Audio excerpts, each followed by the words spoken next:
Olá, eu sou a professora Tereza Cristina, sou professora do Departamento de Química da Universidade Federal do Amazonas. Eu coordeno lá o Laboratório de Análise de Água e Qualidade Ambiental na Central Analítica da UFAM. E vou compartilhar um pouco com vocês da experiência de estudar a hidroquímica de rios da Amazônia com o estudo de níveis de mercúrio total no Rio Negro, fazendo parte, colaborando com o curso Flúvios Anavilhanas, com essa troca de experiência, fazendo parte do grupo de pesquisa Hidrossistemas e o Homem na Amazônia. Eu vou falar um pouco, contextualizar um pouco sobre a hidroquímica na bacia amazônica, especificamente no Rio Negro, a seguir, falando das características relacionadas aos níveis de mercúrio no Rio Negro. Vou contar para vocês um pouco da execução do nosso trabalho, que está relacionado aos níveis de mercúrio nessa região, e mostrar um pouco dos resultados para vocês.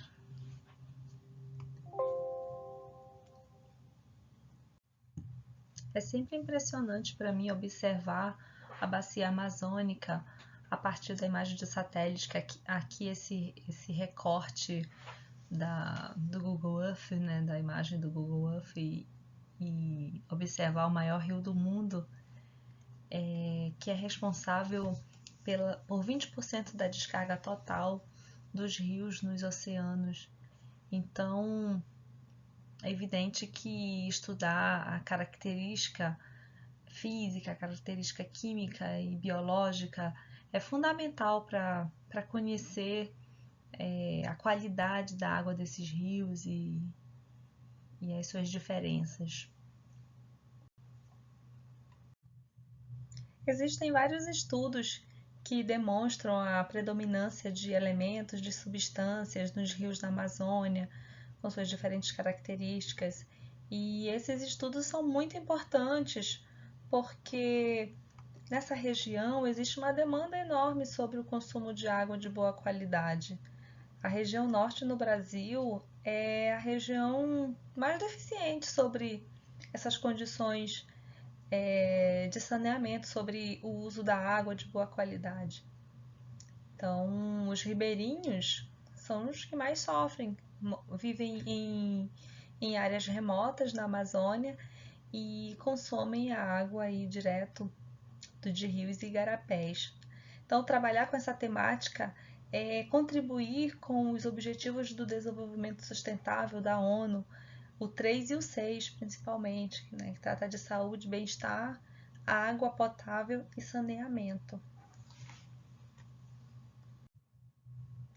Estudar sobre a hidrologia, conhecer a sazonalidade da região e estudar sobre a quantidade de água é muito importante para entender as diferenças de comportamento da hidroquímica nos rios.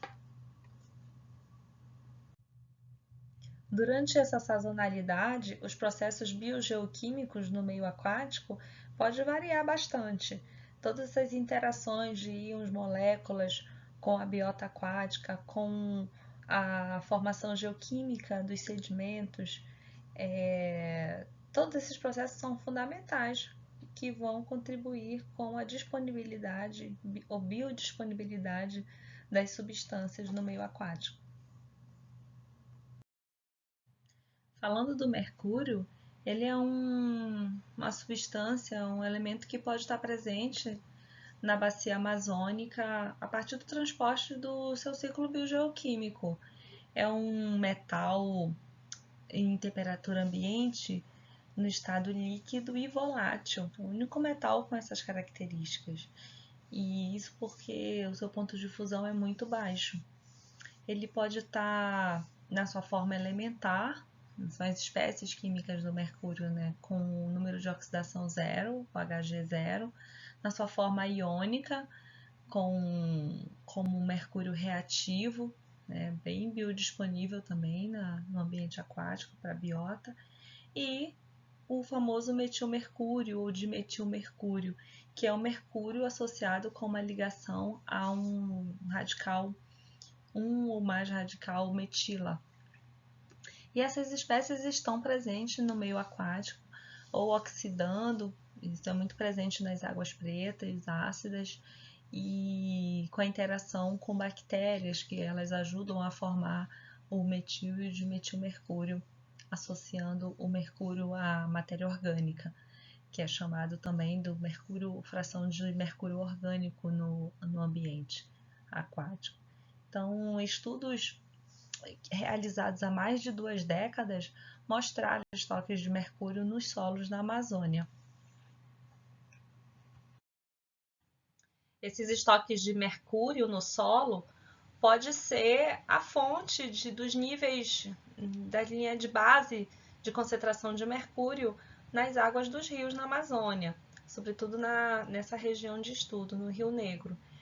Mas quando tem presença, como atividade de garimpo, de ouro na região, presença de indústrias que podem emitir mercúrio para a atmosfera, concentração de resíduo com aterro sanitário, atividades de mineração em geral que revolvem o solo, podem então contribuir adicionando o mercúrio, né, no ambiente aquático. Então, o mercúrio é muito perigoso, é um poluente, é uma neurotoxina, porque atinge direto o sistema nervoso central com diferentes causas, né, de doenças, de problemas biológicos, como letargia, problemas de delírios, problemas de perda de peso. Enfim, é uma toxina assim, bastante grave, né, na presença do ser humano. E que ela vai no corpo hídrico acumulando ao longo da cadeia alimentar, bioacumulando dos peixes menores para os peixes maiores, né, até o consumo pelos seres humanos. E os principais atingidos são os povos ribeirinhos, os povos originários da floresta. Esses estudos de presença de mercúrio em material orgânico, em biota, né? Esse primeiro quadro é a presença de mercúrio em peixes, em tecido de peixes do Rio Madeira, do Rio Tapajós e do Rio Negro. Então você percebe uma ordem de grandeza em miligrama por quilograma, bem abaixo dos resultados aqui de trabalhos de mercúrio em cabelo, né? Teores de mercúrio em cabelo, em povos indígenas, inclusive. Então, você percebe um acúmulo de mercúrio no topo da cadeia alimentar.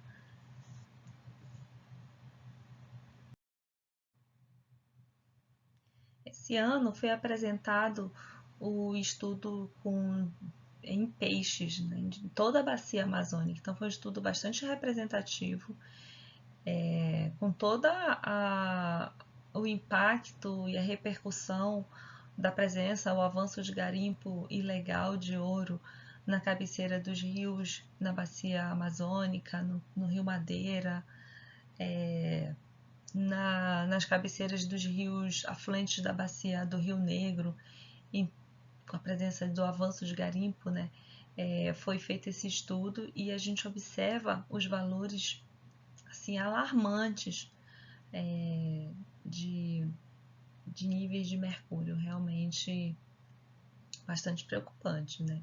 E o lugar com maior concentração foi em Roraima, onde teve resultados de 21,3% acima do permitido, né, que estabelece aí a Agência de Vigilância Sanitária brasileira, estabelece um valor de 0,5 miligramas por quilograma.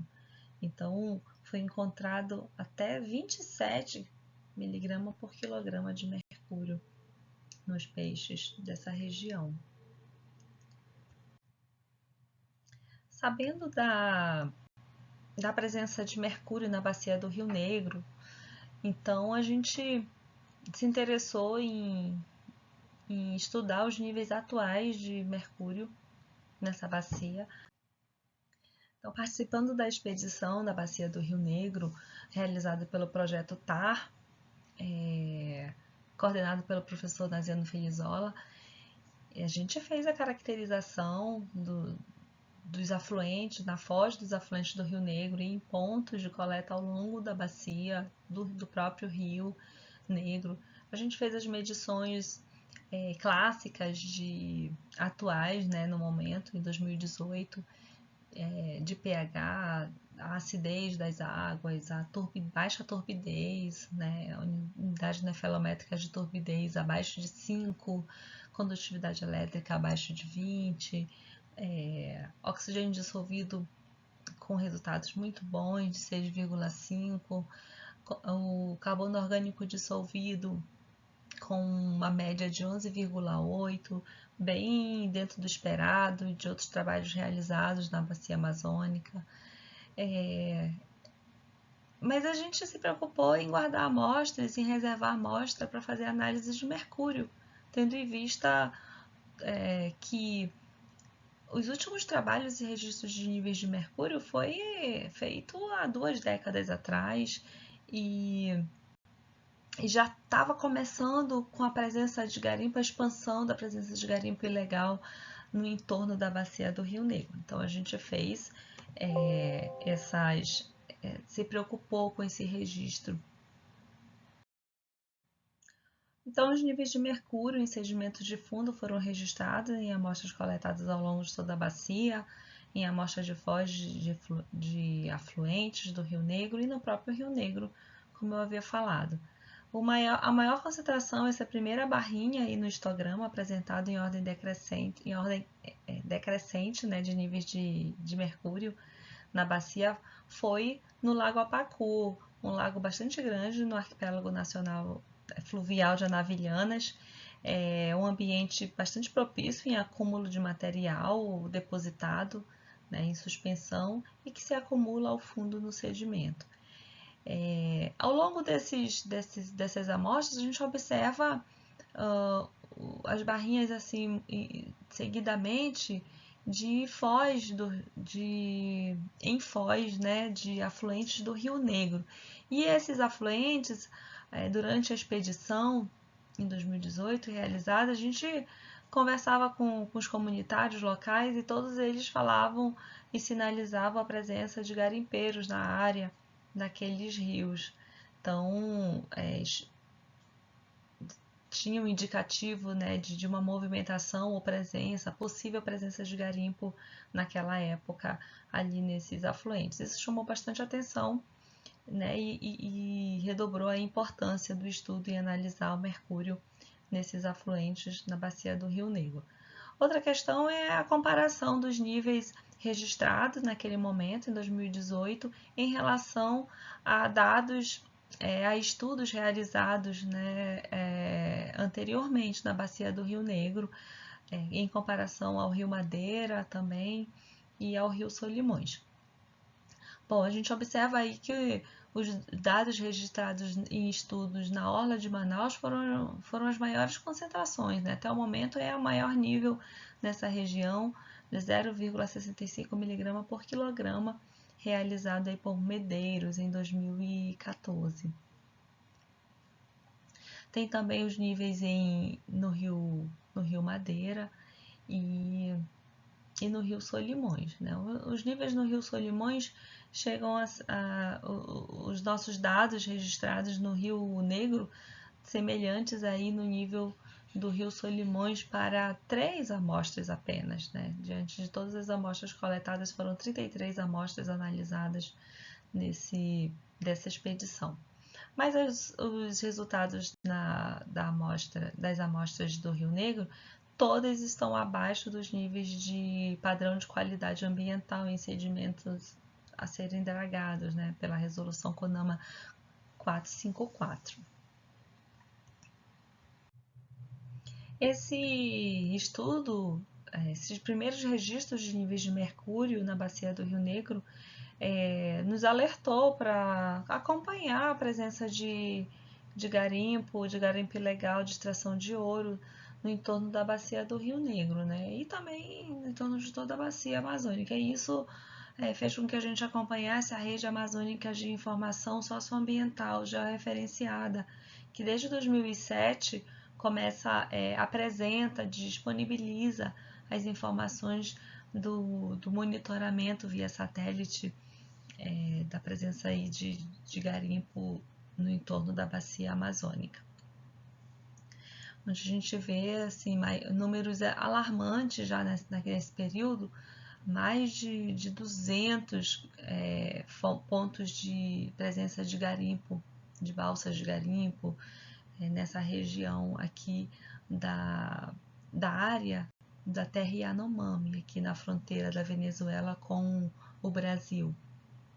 Isso nos chamou a atenção.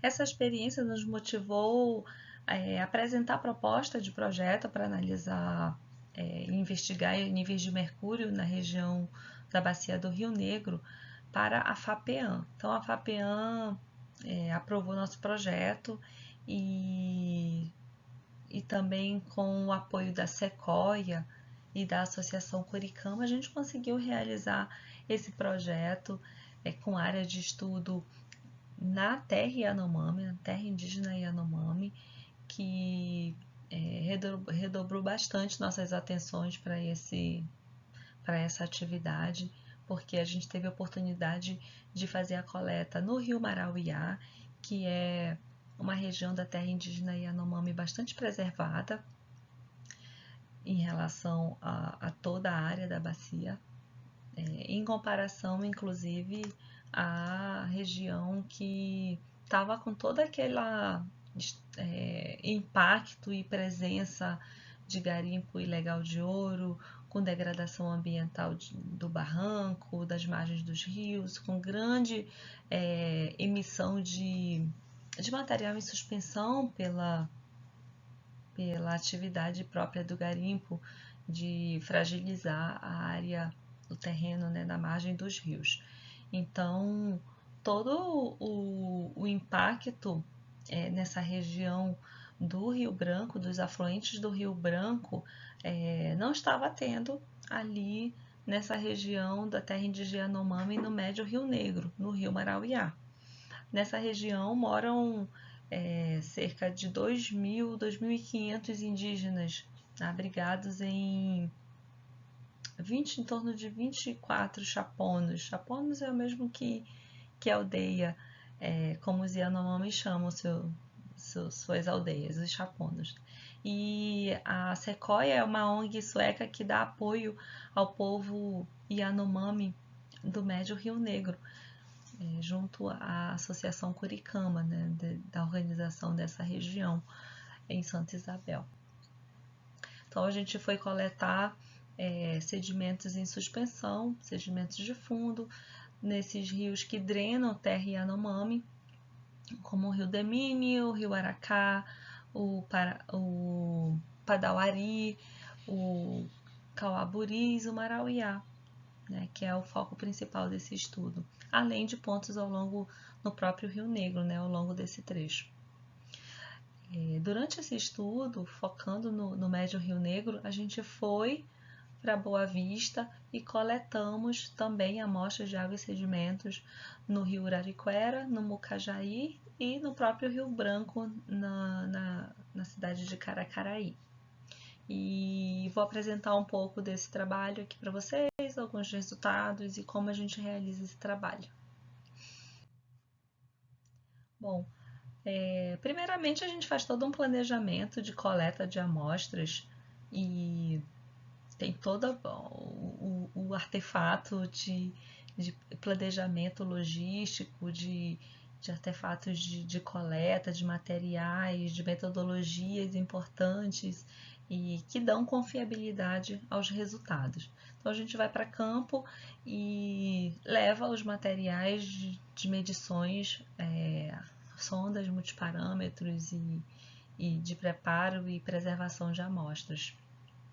Algumas vezes a gente tem que dar um jeitinho para organizar e adaptar esses equipamentos no campo, então você tem que estar bastante alerta e com materiais que possam te dar suporte numa eventual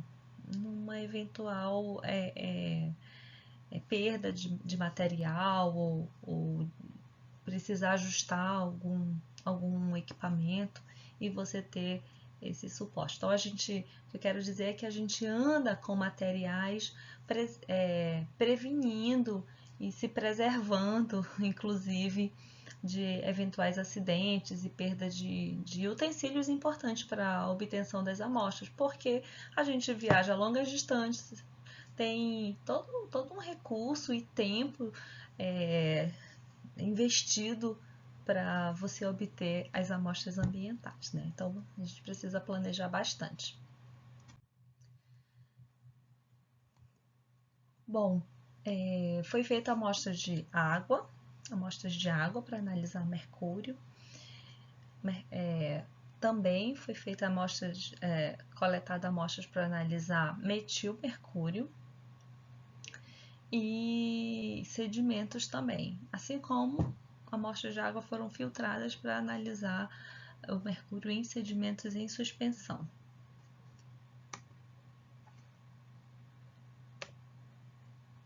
Ao final de todo esse tratamento de amostras, de separação, a gente tem uma reunião de amostras que favorecem aí um estudo ambiental interessante, não só para mercúrio, mas para metais, para material orgânico, para carbono orgânico, para substâncias que podem associar à interpretação dos resultados no ambiente do corpo hídrico, diferentes compartimentos ambientais no corpo hídrico.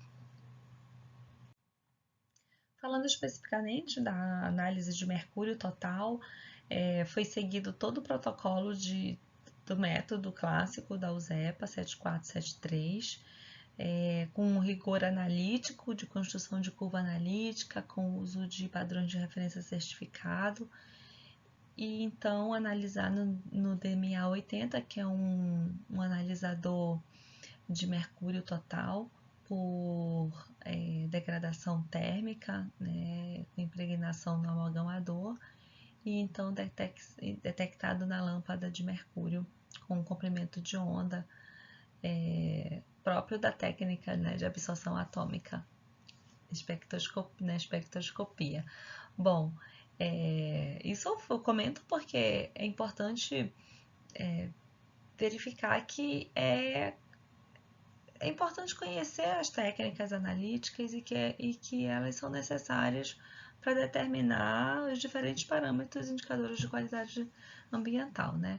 Então, essa análise ela foi realizada em colaboração com o LAMIN, que é o Laboratório de Análise Mineral do Serviço Geológico Brasileiro, e que cordialmente nós temos interações e aí de pesquisa, né, com a utilização do equipamento autoanalisador de mercúrio.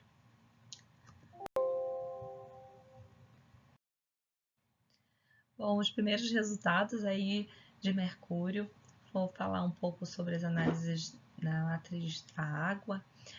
Na água, a análise no DMA 80 não foi muito positiva, os resultados foram abaixo do limite de detecção da técnica e realmente a gente consolidou a ideia de que para amostras de água de ambiente natural, o DMA 80 não é a técnica mais adequada para analisar mercúrio, e então foram encaminhadas, a partir do recurso do projeto da FAPEAM, foram encaminhadas amostras de água para fazer análise de metilmercúrio num laboratório especializado que detém a técnica por espectrometria de fluorescência atômica, e os resultados de metilmercúrio também ficaram abaixo do limite de detecção da técnica, é um limite bastante baixo, e mesmo assim não foi detectado metilmercúrio. Então, no segundo momento, a gente repensou a ideia de fazer metilmercúrio e optamos por fazer mercúrio reativo, isso nas amostras mais a seguir que eu vou apresentar para vocês. Então, em toda essa área de estudo, nessas amostras coletadas, metilmercúrio foi abaixo do limite de detecção do, do método da fluorescência atômica, né, para determinar essa espécie de mercúrio. No Rio Marauiá, nós adentramos, né, ao longo do rio, coletamos amostras de água, de sedimento também. E quando a gente fez, já nessa segunda coleta, as amostras de água foram encaminhadas para o laboratório especializado em análise de mercúrio, já para fazer mercúrio reativo, mercúrio total e mercúrio reativo em água, e não mais metilmercúrio. E foi realmente uma decisão acertada, em que a gente teve os resultados com a apresentação do mercúrio reativo em torno de 73% do valor total, representando aí o mercúrio reativo. Então, são valores de concentração muito baixas a nível de nanograma por litro, que é o que representa realmente níveis de mercúrio em água, mas foi possível detectar a presença nesse nível de concentração, mas inclusive já com um nível acima daqueles registrados por trabalhos realizados em 2005, 2007, 2010, onde tiveram níveis aí até 8 nanograma por litro, por exemplo, em torno de 8 nanogramas por litro. E nas amostras do Rio Marauiá, a gente tem concentrações um pouco mais elevadas, né? Isso para mercúrio total. Para mercúrio reativo, não tem resultados apresentados sobre essa espécie de mercúrio, que é uma espécie que a gente pode relacionar com a ameaça, com a biodisponibilidade do metal, né? Mas qualquer presença de mercúrio no ambiente é cumulativo ao longo da cadeia alimentar, então é perigoso.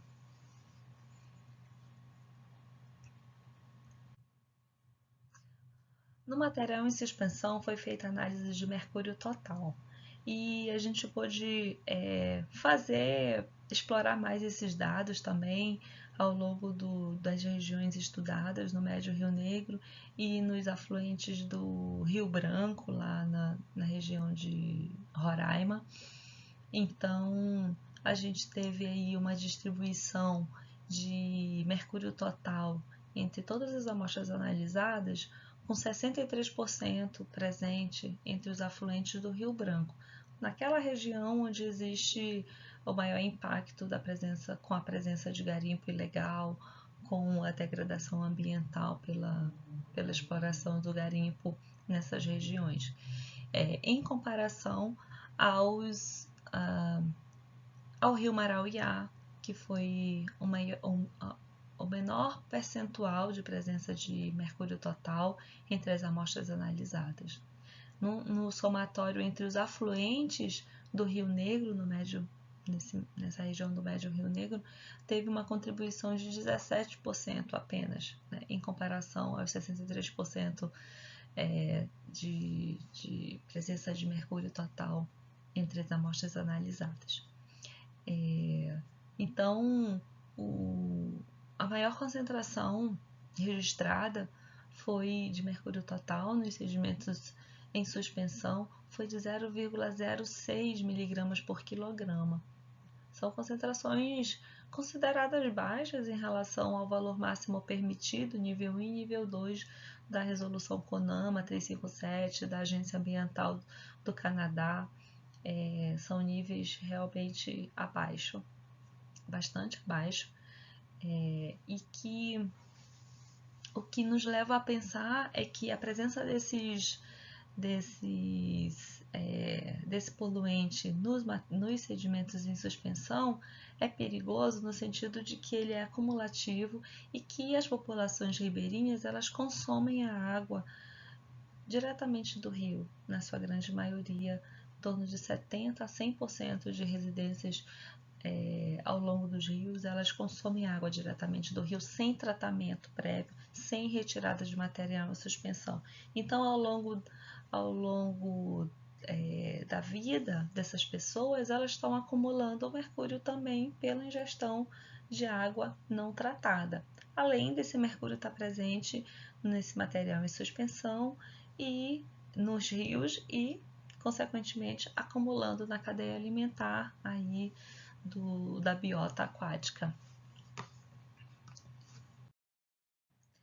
O mercúrio total em sedimento de fundo nessa campanha, essa coleta de 2021, ao longo do Rio Negro, na região do Médio Rio Negro, os níveis foram bem baixos, né? Valores realmente em comparação a outros estudos realizados da região amazônica, como Medeiros 2014, ROP 2019 no Rio Solimões, e Medeiros estudou a Orla de Manaus, esses valores em ppm e registrados no Médio Rio Negro são valores bem menores que esses outros estudos realizados aí em 2014, apresentados em 2014 e 2019.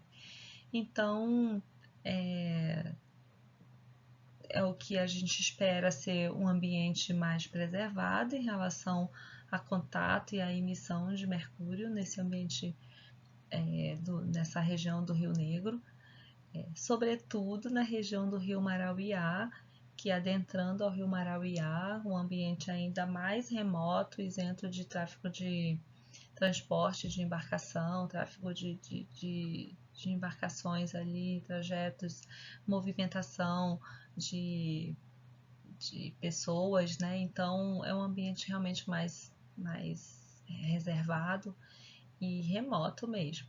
Então poucas amostras detectaram, foi detectado mercúrio total com concentrações bem abaixo da maioria dos pontos registrados ao longo do Rio Negro, na foz de afluentes, inclusive, que recebem drenagem da terra Yanomami, como o Cauaburis, o Demini e o Aracá, né, Padauari também.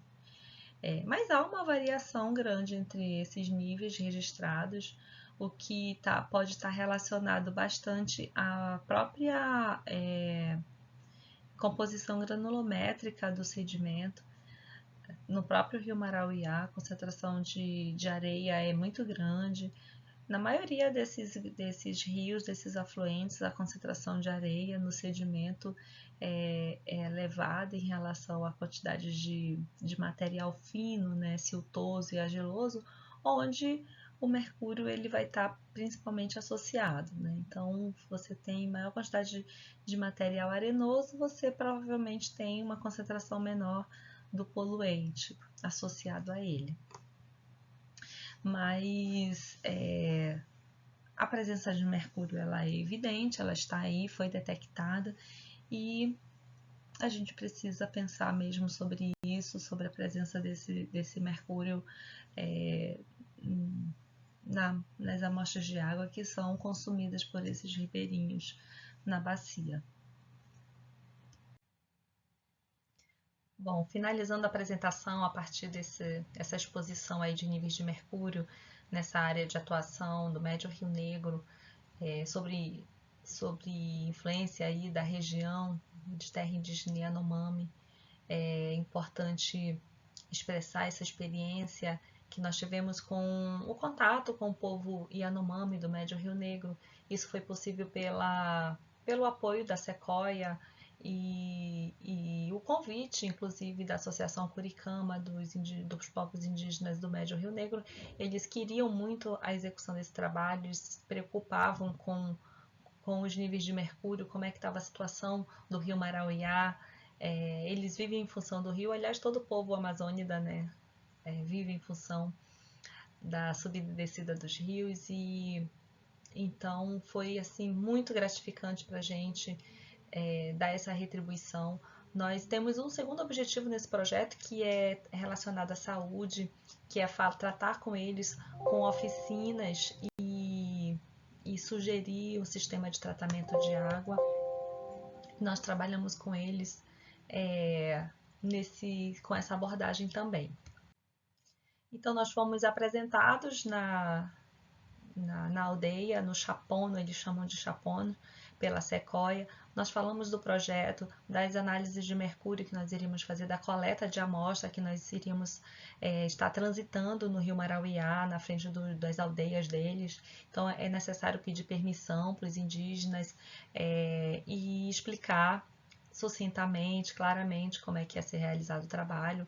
Eles incentivaram bastante a realização do trabalho, sobretudo a parte de tratamento da água, da exposição das oficinas sobre a elaboração do filtro de baixo custo. Isso é uma parte do projeto que eu posso apresentar para vocês depois, numa nova oportunidade, mas é tudo com a anuência e acompanhamento dos indígenas. E foi muito vantajoso, a gente viu como é importante trabalhar em conjunto, oferecer um pouco dos resultados do nosso trabalho para eles, retornar com os resultados para eles, explicando o que nós encontramos, né, de resultados. Isso é muito importante e dá muita segurança para eles em relação à nossa presença lá na terra indígena.